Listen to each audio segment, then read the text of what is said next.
Olá, benditos! No capítulo de hoje, vamos encontrar Miqueias repreendendo os líderes do povo de Deus por causa da sua conduta pecaminosa e que seria julgada por Deus. O motivo? Eles não apenas permitiram que os ricos explorassem os pobres, como também participaram dessa exploração. A mensagem de Deus a esses líderes é o nosso assunto de hoje. Este capítulo começa com um chamado para que o povo ouvisse o que o Senhor tinha a dizer por intermédio do seu profeta. É como se Miqueias gritasse: ouçam, Deus está falando e é importante. É perigoso fazer ouvidos moucos para a voz de Deus quando ele fala por meio da sua palavra. O escritor aos Hebreus nos adverte: por isso, como diz o Espírito Santo, hoje, se ouvirem a sua voz, não endureçam o coração.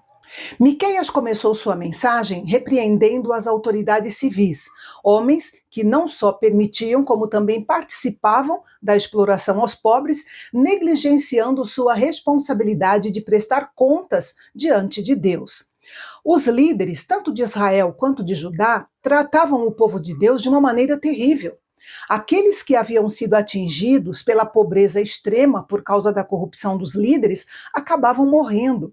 E Miqueias, em uma metáfora constante, descreveu os magistrados responsáveis por criar essas condições terríveis como canibais. Ele usou essa figura grotesca para tentar despertar a consciência daqueles homens infames. Isso nos lembra que o povo nunca existe por causa dos líderes, mas os líderes existem por causa do povo. Um líder jamais deve servir ao povo de Deus visando algum tipo de lucro. Se isso acontece, esse líder é como os líderes canibais descritos por Miqueias. Quando eles invocassem ao Senhor, ele não os responderia e ainda esconderia deles a sua face. Em seguida, Miqueias passou a repreender os falsos profetas.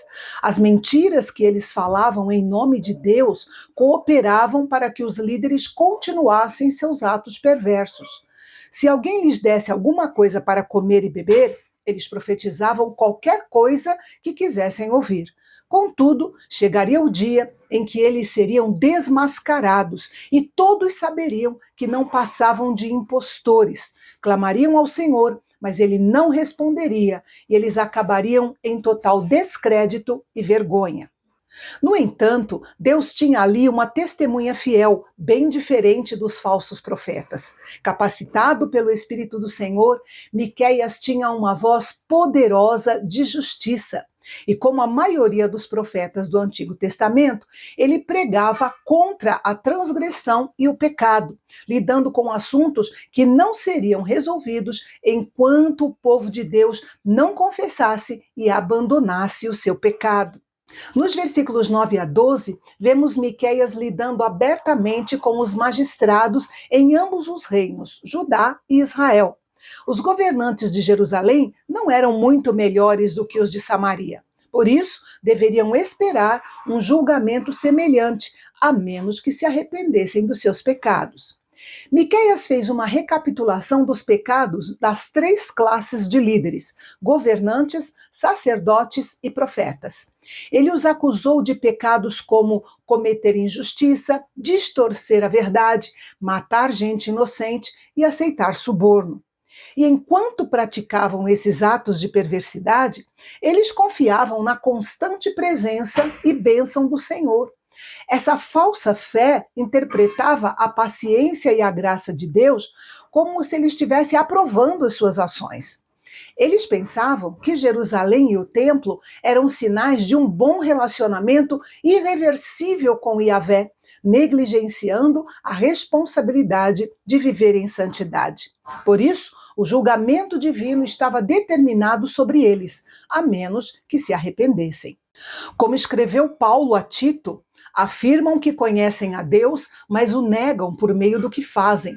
É por isso que são abomináveis, desobedientes e reprovados para qualquer boa obra. Qualquer teologia que facilite o nosso pecado não é uma teologia bíblica. 3 localidades são especificadas no versículo 12 que seriam alvos de destruição: Sião, referindo-se àquela parte da cidade onde ficava o Palácio Real. Jerusalém, a cidade propriamente dita, que se tornaria um montão de ruínas, e o Monte do Templo, o Monte Moriá, e, portanto, o próprio templo, que não é mais mencionado como casa do Senhor, que ficaria coberto de mato. O grande mérito do profeta Miqueias foi que ele foi ouvido depois de décadas profetizando em nome do Senhor. Ele iniciou seu ministério no reinado de Jotão, mas ninguém o ouviu. Continuou profetizando durante o reinado de Acás, mas ninguém o ouviu. Finalmente, ao profetizar durante o reinado de Ezequias, houve arrependimento e mudança de atitude. E isso gerou um glorioso reavivamento no reino de Judá. Foi algo tão poderoso que mais de um século depois, o impacto da profecia de Miqueias no reinado de Ezequias ainda era lembrado. E essa lembrança foi usada por Deus para poupar a vida do profeta Jeremias. Você pode conferir esse episódio acessando o link que está aparecendo na sua tela. Se Miqueias estivesse ministrando nos dias de hoje, é provável que ele visitasse os cultos das várias denominações, os congressos de pastores e os seminários para advertir os líderes cristãos de que o privilégio traz consigo responsabilidade, e a responsabilidade implica em prestação de contas diante do Senhor de toda a terra. Miqueias passou da destruição de Jerusalém para os últimos dias, quando haveria uma nova Jerusalém e um templo reconstruído no centro do reino de retidão do Messias. Mas sobre isso nós falaremos amanhã, aqui no Canal Bendito, o nosso canal de Fala Fácil.